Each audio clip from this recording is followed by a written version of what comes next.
आता हूं, उस घर में किसी भी प्रकार का दोष नहीं रहेगा। अपने बच्चों को ये 8 चीज दे दें। 8 उपहार देते हैं।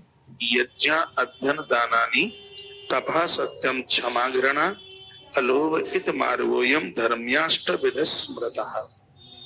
इसका हिंदी अनुवाद में आपको बता देता हूँ। बच्चों को यज्ञ से जोड़िए। आप देखिए बच्चों की तरक्की देखिए, आप उत्थान, महापुरुषों की जिंदगी जिए। यज्ञ करने का मतलब ये नहीं है कि आपके बच्चे बाबा बैरागी बन जाएंगे। इंसानियत आ जाएगी, प्रवृत्ति का विनाश हो जाएगा, देवीय प्रवृत्ति बन जाएगी।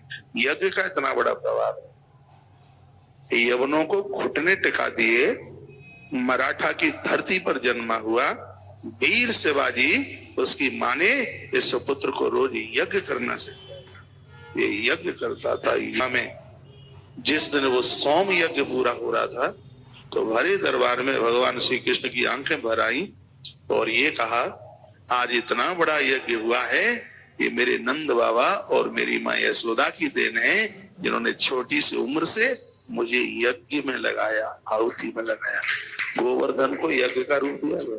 तो मुझे विश्वास है ये 8 बातें मैं आपके बीच में यहाँ से निवेदन कर रहा हूँ। उपहार में, वरदान में, आशीर्वाद में, ये आप अपने बच्चों को जरूर देंगे, बेटी हो चाहे बेटा।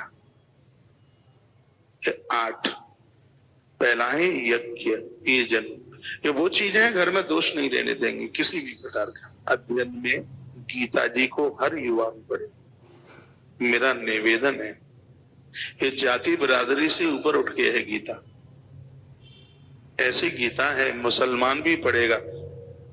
कलाम साहब कहते थे, उन्होंने बहुत बार जिक्र किया है, गीता तो शैतानों को इंसान बनाने वाला ग्रंथ है। हाँ, गीता ऐसा अद्भुत ग्रंथ है, गीता पढ़ने वाला कोई भटकेगा नहीं कभी। गीता अर्थ होता है जो अपने दोषों को कबूल करा दे, ऐसी पढ़ाई है। उसको दूसरे शब्दों में कहते हैं स्वाध्याय।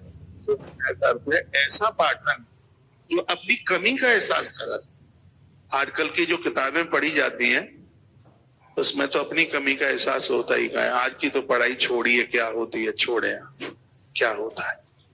ऐसी फालतू की चीजें पढ़ाई जाती हैं जो कभी जिंदगी में काम में नहीं आती। हमें ऐसी बहुत चीजें पढ़ाई गई तो बिल्कुल काम में नहीं आई हैं हमारे में।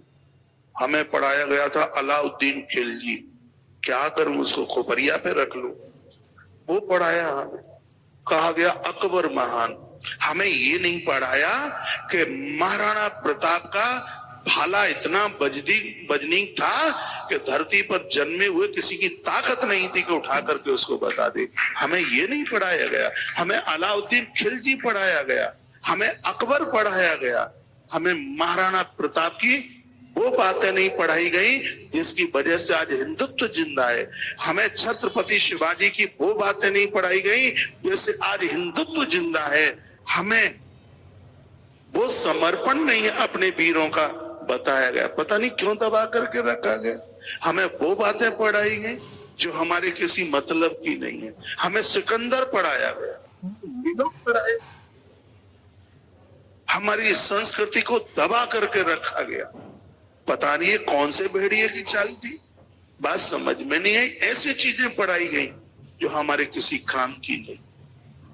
हमारे जो काम की चीजें थी वो हमें कभी पढ़ाई ही नहीं गई। कभी हमें कभी उन स्कूलों में ये नहीं पढ़ाया गया कि आंख बंद करके मां गायत्री का ध्यान करके यदि ये तुम भोजन करोगे तो मुंह में जाने वाला कौर एक आहुति का रूप धारण ले लेगा।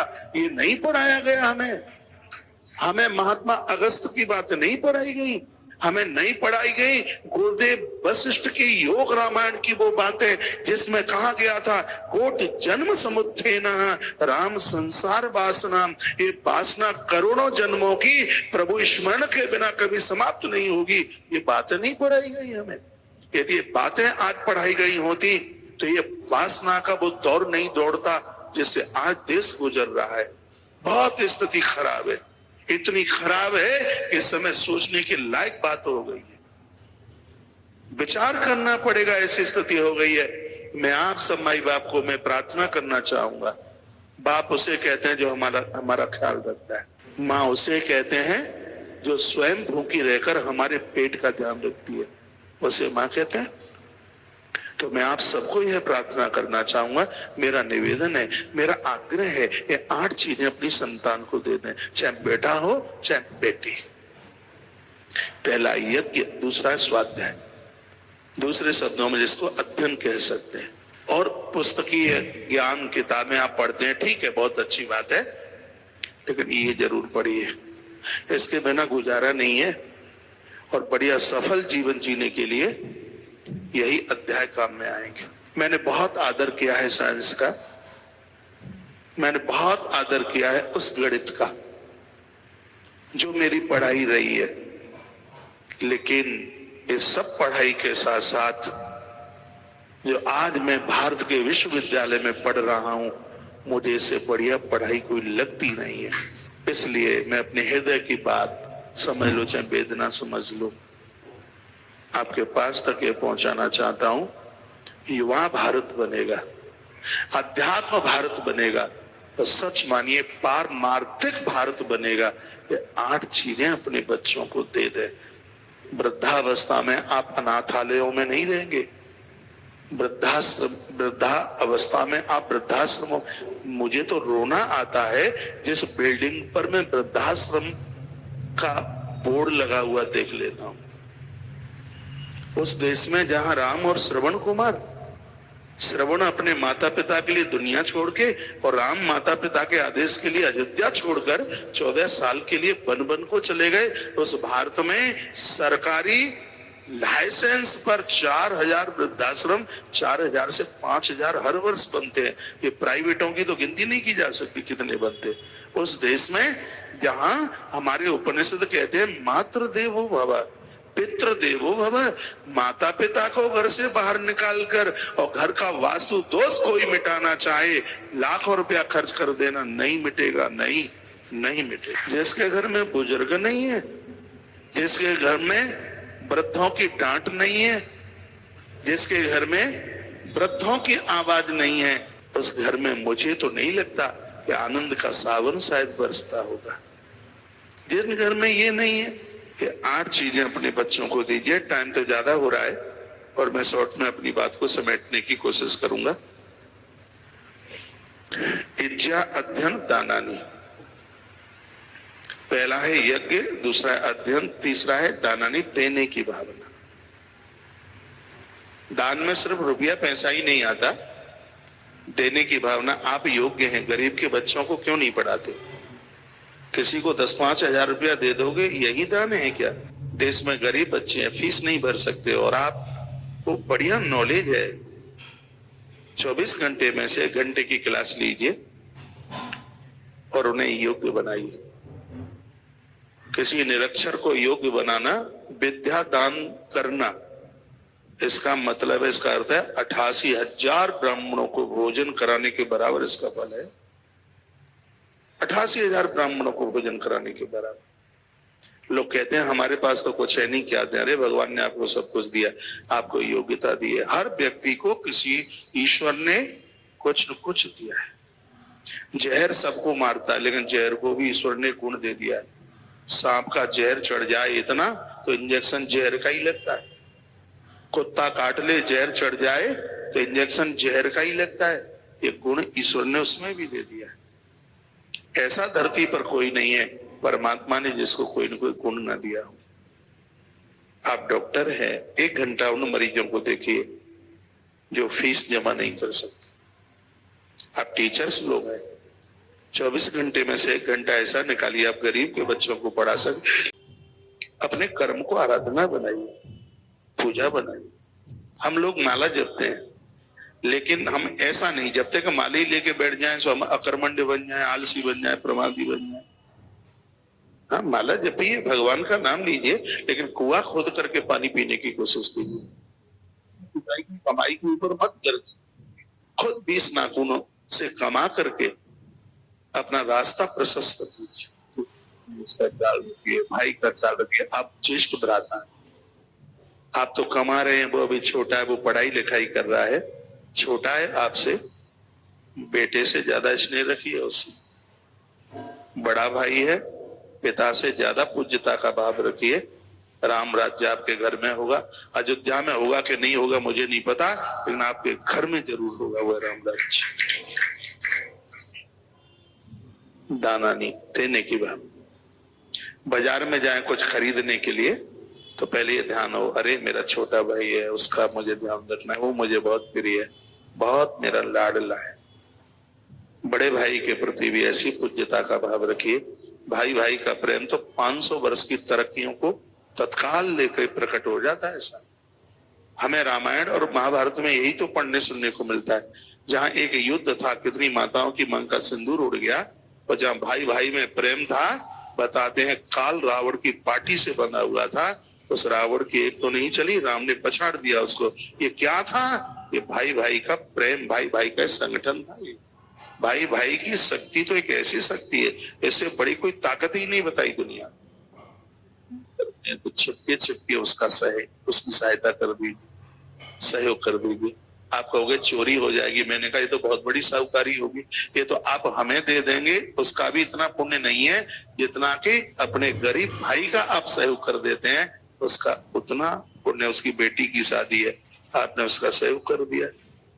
माता जी 5 मिनट और लूंगा, आप सोइए मत, ज्यादा से ज्यादा 5 मिनट।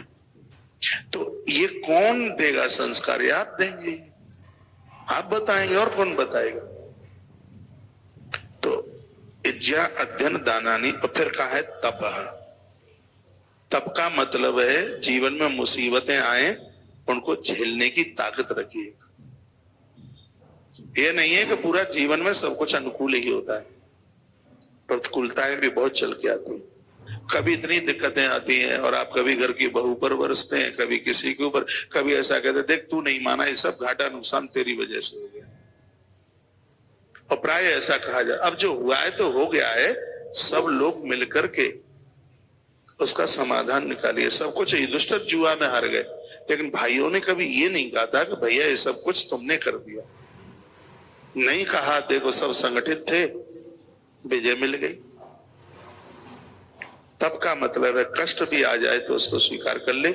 चुनौती तब का अर्थ यही नहीं है कि बद्रीनाथ की गुफा में बैठ जाए, तब का अर्थ है चुनौतियों को स्वीकार करना, उनका सामना करना।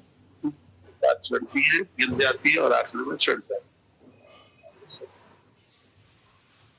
सत्य जिव्या पर तो हो गए ही, सत्य हमारे आचरण में भी। जिव्या पर तो सत्य प्राय आ जाता है, लेकिन आचरण में नहीं आता। कान किसी की चुगली बुराई सुनते हैं तो ये सत्य नहीं है, आंखें अश्लीलता देखती हैं तो ये सत्य नहीं है, वाणी चुगली किसी की करती है तो ये सत्य नहीं है, पाम गलत जगह पर जाते हैं तो ये कभी सत्य नहीं हो सकता।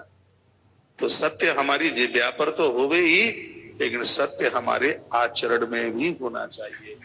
धर्म न दूसरा सत्य समाना, आगम निगम पुराण पठाना। वेद और पुराणों की ये बात है, सत्य के समान दूसरा धर्म।